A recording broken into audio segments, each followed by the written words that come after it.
walang lusot ang may atraso. Ang mga resibong nakalap ngayong hapon.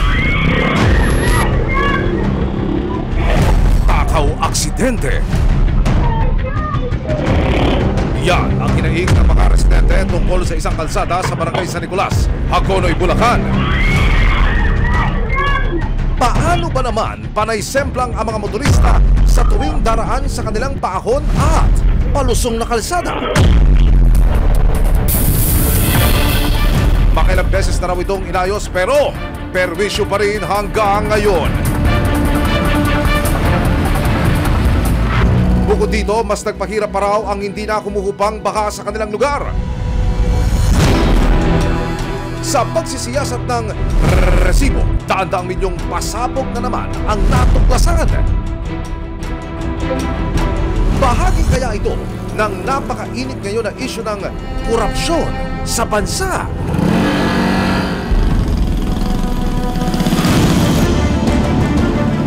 Sa inyo ko nga po nalaman na meron palang nag-road rehab na proyekto. Malaking abala. Nagtad ako ng tawag, text at pangungutya.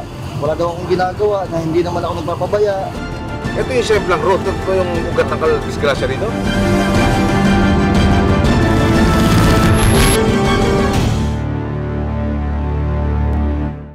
Ano man reklamo, bibigyan tugon. Bawat hinaing at problema, hakanapan ng solusyon. Ito ang Bagong News Sandigan. Hindi palalampasin ang mga tiwali at maling gawi. Dito, walang ligtas ang abusado at lalong walang lusot ang may atraso. Dahil ang lahat, hakanapan natin ang resibo. Magandang hapon, ako po si Emil Sumangil. Kalsadang maraming sumesemplang binabaha pa. May flood control projects naman daw rito, pero nang suyuri ng resibo ang mga barangay at nang magpalipad kami ng drone sa pag-asang makita ang mga project. Aba, wala kaming makita. Ano to? Multo? Sa nakalipas na mga linggo, naging mainit na usapin sa Senado at Kamara ang flood control projects ng Department of Public Works and Highways o DPWH. Kung ang flood control project is 100 million, ang talagang magagamit is 26 million. Talagang walang mangyayari po sa atin. Presidente na nagsabi at kayo na nagsabing mukhang may ghost. Opo. Marami raw sa mga flood control project ng ahensya, substandard o hindi raw maayos ang pagkakagawa. At ang pinakamasaklap, ghost o wala raw talagang naipatay yung proyekto sa kabila ng inilabas na limpak-limpak na pondo. Familiar ka dito? Hindi po yun. Hindi. Dahil hindi ka nga talaga magiging familiar dahil ghost nga. I invoke merit of self-incrimination, Your Honor. Ang lumalabas na isa sa mga probinsyang tila naging pugad na raw ng mga ghost project, ang Bulacan. May isang grupo sa loob ng First District Engineering Office ng Bulacan na kilalang sindikato ng mga substandard at ghost projects. August 14, 2025, nakatanggap ang resibo ng reklamo tungkol sa San Nicolas, Santo Rosario Road. Ang kalsada, saksi raw sa maraming beses na pagsemplang, pagtaob, at pagdausdos ng mga motoristang dumaraan dito.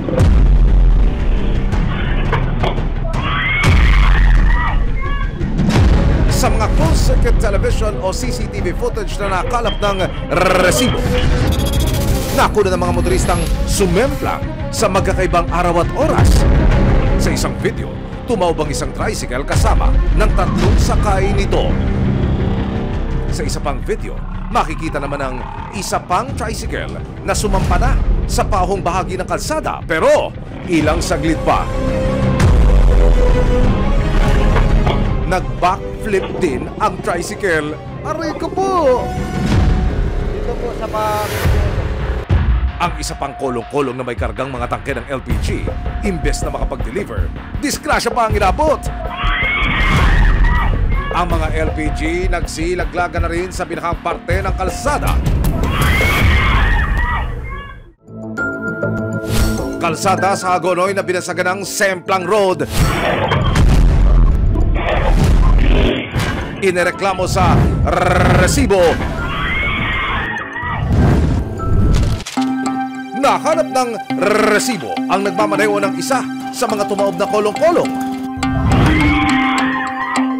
Ali, papasok na po ako din sa triangle na yan. Tumigil muna ako saglit kasi sasalidahan ko po para mas makaahon pa ako.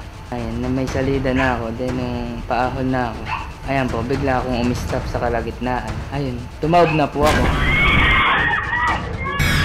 Sa araw-araw daw niyang pagdaan sa San Nicolas, Santo Rosario Road, hindi lang daw siyang napeperwisyo sa kalsadang ito. Taking sagabal, lalo pagka yung may emergency, ganon. Imbis na makaraan ka na maayos, ang nangyayari, na-aksidente ka pa. Nakakuha ang resibo ng mga dokumento mula sa DPWH Bulacan Engineering District patungkol dito sa mga inirereklamo ng mga residente na kalsada. Mga kapuso, hawak ko ngayon ang project profile. Nakasaad dito na nitong June 25, 2024, sinimulan ang rehabilitation of Barangay San Nicolas, Santo Rosario Road access leading to Hagonoy Fishports sa Hagonoy, Bulacan. Nagkakahalaga ang proyekto ng mahigit 29.3 million pesos. Ang sabi pa rito, dapat ay by March 5, 2025, nasa 100% o 100% ang completed ang rehabilitation ng kalsada. Nagkaroon ng slippage ang proyekto. Ibig sabihin, naantala o na-delay ang pagpapagawa ng kalsada. Sa pagbabantay ng resibo sa inireklamong kalsada, kapansin-pansing hirap talagang dumaan ng mga motorista. Motor, bitirik. Nahirapan talaga po kami. Hindi agad nakakapasok. Pamalit pa po ng tubig. Napag-alaman ng resibo na hindi pala ito ang unang beses na ipinaayos ang kahabaan ng San Nicolas, Santo Rosario Road. Hawak ko ngayon ang project profile noong 2022. Nakasaad sa dokumento na noong January 28, 2022. Nagkaroon ng rehabilitation of Hagonoy, San Nicolas, Santo Rosario Road. Dito pa rin, sa lugar. Ang halaga ng road rehabilitation mahigit 14.6 million pesos. Ano ngayon ng mga residente, mga ma'am, sir, bakit hindi pa ito naayos nung una at bakit kinailangan pa ulit ng isa pang milyong-milyong halaga ng proyekto sa parehas na kalsada? Pinilit nilang iwan ang kanilang ginawa ng ganito lang mahikli. Kaya ang nangyari, hirap lahat ang mga dumadaan. Kaya aksidente yung nagiging bunga. September 8, 2025, inilapit ng resibo ang reklamo sa munisipyo ng Hagonoy.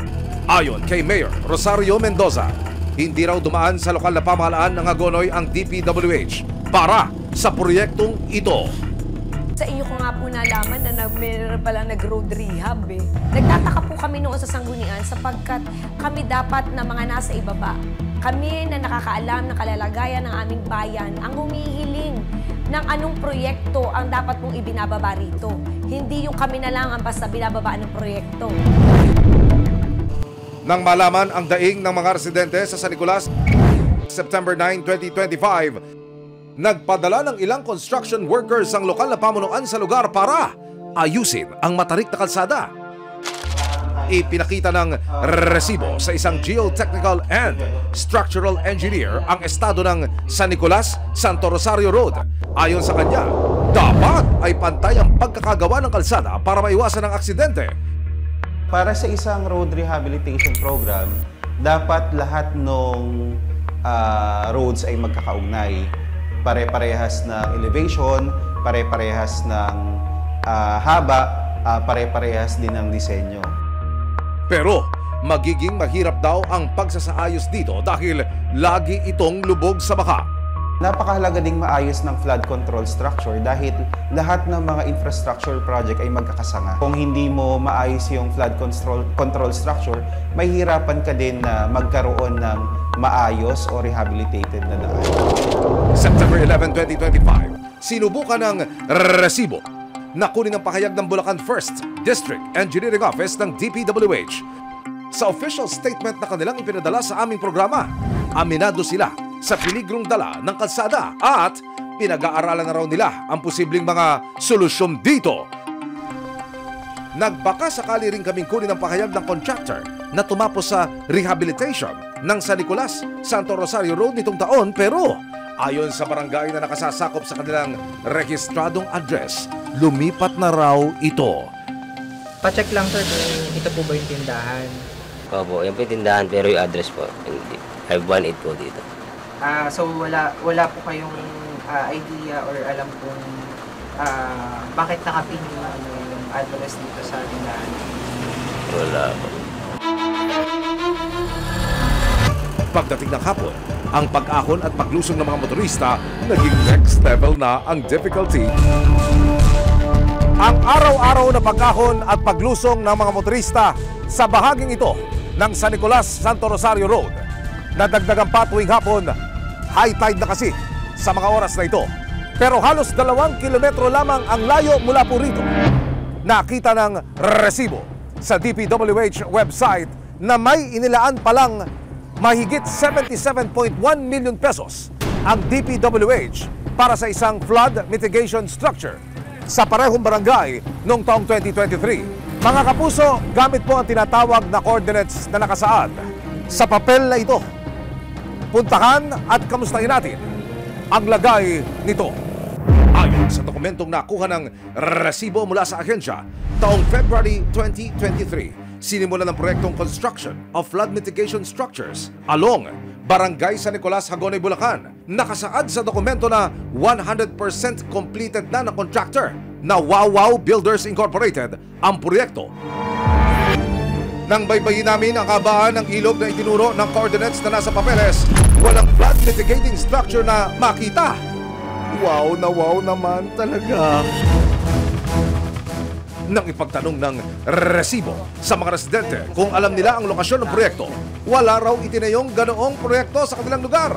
Ka Ernesto, ang hangarin po ng aming pagtungo rito ay para makita sana yung proyekto, yung flood control project. Abe, hindi ho namin makita eh. Itatanong na ho namin sa inyo mga residente rito, meron ho ba? Parang wala po ata ako nakitang ginagawa ditong project na ganyan. Baka lumagpas kami. Hindi naman. Hindi naman po. Sakto lang po yung pinuntahan ninyo. Ikukulitin ko kayo paulit-ulit na tanong. Baka ho, hindi ba yan, yung proyekto na yan? Talagang wala ho? Po yan. Wala ho talaga yan. Maging si Kap, tila wala ring masabi dahil ang sinasabing flood control project na ginawa ng Wow Builders sa kanyang barangay, isang multo. Una-una, wala naman nakapag-coordinate sa amin sa barangay, kaya wala. May kapirasong poste o konting graba, buhangin, meron mo kayo nakita? Nandito po tayo sa lugar kung saan sinasabi nila na pinatayo nila, wala ho tayo makakita. Kahit isang bakal, wala. Nagpalipad din ng drone ang resibo sa pag-asang makikita namin ang proyekto pero wala po kaming nakita. Hindi tayo eninyero o eksperto pero hindi po ba dapat ay makikita mo na rito sa baybayin, nasa lupa ka man o himpapawid, ang ganitong kalaking halaga na proyekto sa isinagawang pagsasaliksik pa ng resibo. Dito sa DPWH website, kapansin-pansin na may 3 pang proyekto sa kalapit na mga barangay. Dito pa rin sa bayan ng Hagonoy. Ang halaga ng bawat isa, 77.199 million pesos. Din, carbon copy o copy-paste. Ang tanong, nasaan ang mga ito? Yan ang susunod na inalam ng resibo. Kalahating oras mula Barangay San Nicolas, gamit pa rin ang coordinates ng naturang mga proyekto. Sumunod na pinuntahan ng resibo ang 3 pang flood control projects sa Hagonoy, Bulacan. Ayon sa project profile na nakuha ng resibo mula sa DPWH, ipinatayo ang riverbank protection structure sa Barangay Abulalas noong February 7, 2024.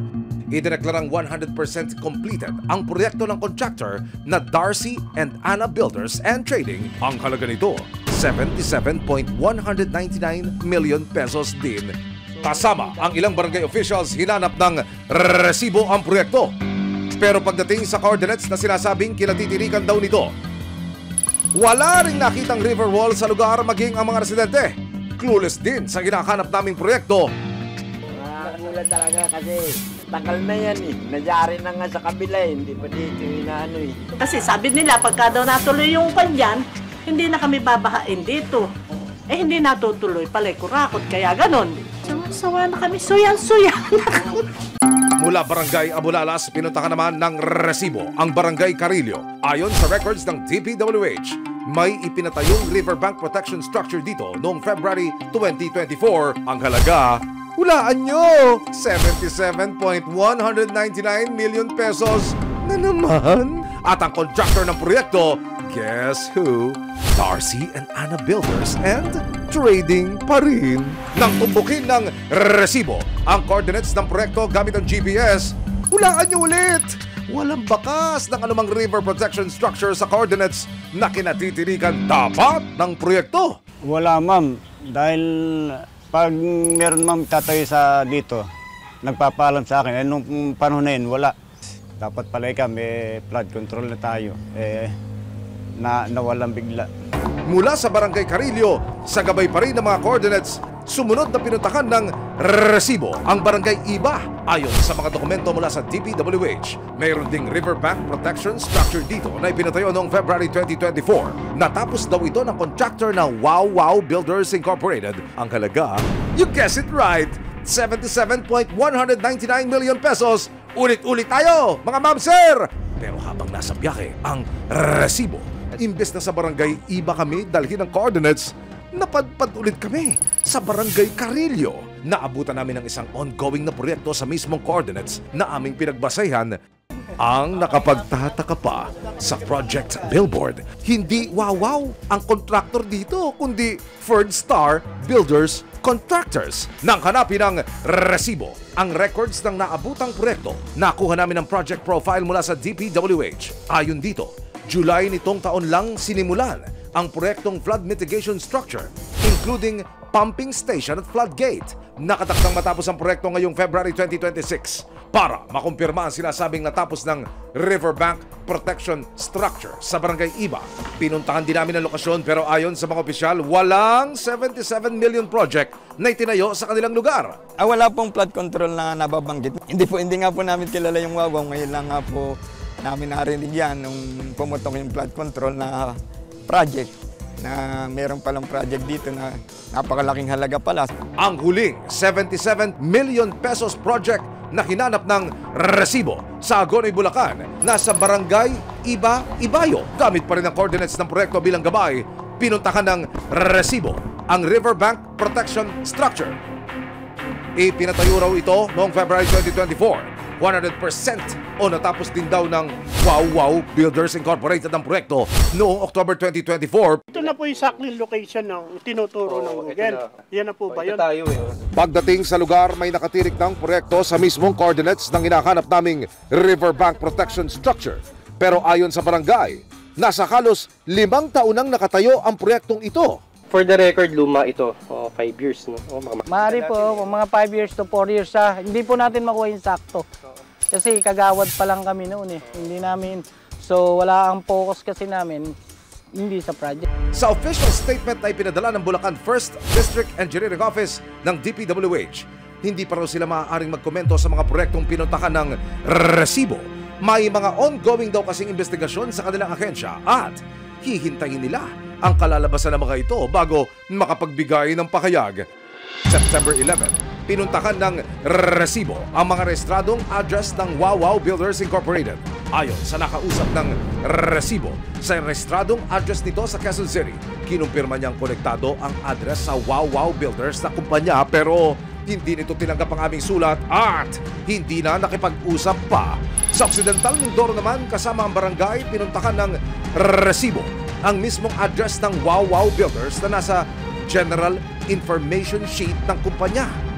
Pero pagdating sa lugar, walang kahit anong nakapaskil na pangalan ng kumpanya sa building. Inayos lang nila ang permit nila and then nawala sila. Pero lately lang sila nawala. Ayon sa barangay, minsan na raw nag-apply ng barangay permit ang kumpanya. Kumpleto naman ang mga requirements sila. Kaya nabigyan ko. Dagdag pa ni Kap, hindi raw niya kilala ang may-ari ng kumpanya na si Mark Alan Arevalo. May kilala lang kami na naunigal lang namin. May Arevalo nga, pero hindi ko alam ang bahay noon. Tsaka dito sa barangay ko, wala nang Arevalo yan. Minsan lang humarap si Mark Alan Arevalo sa Senado para sagutin ang mga tanong tungkol sa kanyang mga proyekto. Alin-alin yung mga proyekto na na-awardan sa iyo ng DPWH at saan-saan to? Sa QC po, sa Metro Manila First, meron din po sa Quezon. Bulacan. Your Honor, I invoke my right against self-incrimination, Your Honor.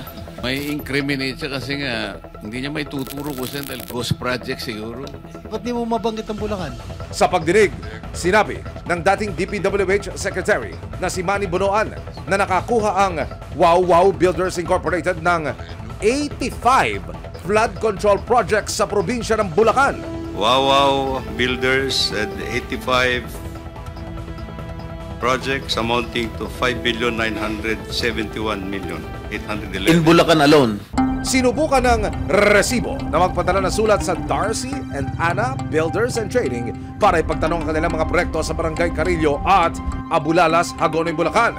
Pero nang puntahan, tumanggi silang tanggapin ang sulat at magbigay ng anumang pahayag. September 8, 2025, humarap sa Senate Blue Ribbon Committee ang tinatawag ng Bulacan Group of Contractors o BGC. Mga opisyal sila ng DPWH, 1st District Engineering Office sa Bulacan. Sa pagdinig, lumabas ang ilang pang revelasyon tungkol sa kanilang di umano'y sistema. So kung may sweldo kang 70,000 a month, paano ka nakabili ng 30 million na sasakyan? Share lang po yung asawa ko tsaka ako para gawin pong konting hanap buhay. Kalaunan sina engineer, nagsimula ng maglaglagan. Lahat po ng sinasabi nila ay inutos lang po sa akin ng aking boss, Boss Henry Alcantara. Hindi po, Your Honor. September 9, 2025, ipinatawag sa House Tri-Committee ang parehong grupo. Binitawan ang pangalan ng mga politiko na tumatanggap di umano ng porsyento mula sa mga milyong-milyong halaga ng proyekto. Ibibigay po yan sa tao, yung nga pong tinatawag na proponent. Kinagabihan, i-turn over na sa PNP Custodial Facility ang mga opisyal ng Bulacan 1st District Engineering Office o DEO. Kinabukasan September 10, ipinag-utos rin ng Senado ang pagdetain sa dating District Engineer sa Pasay City Jail. September 11, nagsampa na sa Ombudsman ng DPWH ng kasong paglabag sa Anti-Graft and Corrupt Practices Act at Malversation of Public Funds laban sa 20 tauhan ng DPWH 1st, DEO, Bulacan at 4 na contractors. Simpleng sumbong, madalas nagpapahiwatig ng isang mas malaki at sistematikong problema. Ang bawat sentimong inilalabas ng pamahalaan galing sa bulsa ng mamamayan. Kaya sa bawat proyekto, kailangan nating magtanong, magpusisa at maghanap ng resibo. May aksyon, may ebidensya, resibo, walang lusot ang may atraso.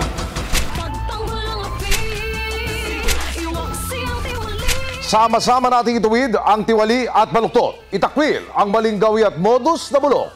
Walang ligtas ang kabisado at lalong walang lusot ang may atraso. Dahil ang lahat, hahanapan natin ang resibo. Hanggang sa muli, ako po si Emil Sumana. May aksyon, may ebidensya, resibo, walang